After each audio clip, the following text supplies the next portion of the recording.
2016லேருந்து எடுக்கப்பட்ட ஒரு தமிழ் திரைப்படம் தான் அபியல். ஸோ இந்த திரைப்படம் எப்படி இருக்கு அப்படிங்கிறத இந்த உள்ள பார்க்க போறோம். ஆக்சுவலி இந்த படத்தோட அந்த டைட்டிலுக்கு ஏத்த மாரியே, இந்த படத்துல ஒரு 5 விதமான டைரக்டர்ஸோட ஷார்ட் ஃபிலிம்ஸா தான் வந்து பார்த்தீங்கன்னா படமாக்கியிருப்பாங்க. இந்த 5 விதமான டைரக்டர்ஸ்ல நம்ம லோகேஷ் கனகராஜும் ஒண்ணு. ஸோ அவரோட கதையும் இந்த படத்துல இருக்கு.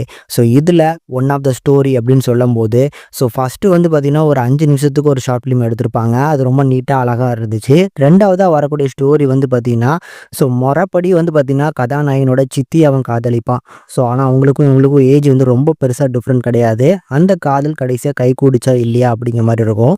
2வது அதாவது 3வது கதைன்னு சொல்லலாமா, 2வது கதைன்னு சொல்லலாமான்னு தெரியல. அதுதான் நம்ம லோகேஷ் கனகராஜோட கதை சூப்பரா இருக்கும். இந்த 2வது கதை வந்து ஒரு காமன் மேன். ஸோ அவன் டைரக்டர் ஆகணும் அப்படிங்கிற ஒரு நோக்கத்தோட ஒரு சிடி, பென் டிரைவர்லாம் எடுத்துக்கிட்டு டிராவல் பண்ணிட்டு இருக்கும்போது ஒரு திருடன் வந்து பார்த்தீங்கன்னா அவங்களோட பர்ஸ் அடிச்சுட்டு போயிடுறான்.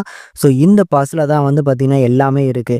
ஸோ முக்கியமாக வந்து அவங்களுக்கு அந்த சிடியும் பென் டிரைவரும் வேணும். அதை திருப்பி எடுக்கிறதுக்காக இவங்க என்னெல்லாம் பண்ணுறாங்க அப்படிங்கிற பாயிண்ட் ஆஃப் வியூவில் போகும். சூப்பராக எடுத்திருப்பாரு. இப்படி இந்த படத்தில் இருக்கக்கூடிய மிச்ச டேரக்டர்ஸோட அந்த ஸ்டோரியுமே ரொம்ப அழகாக சொல்லப்பட்டிருக்கு.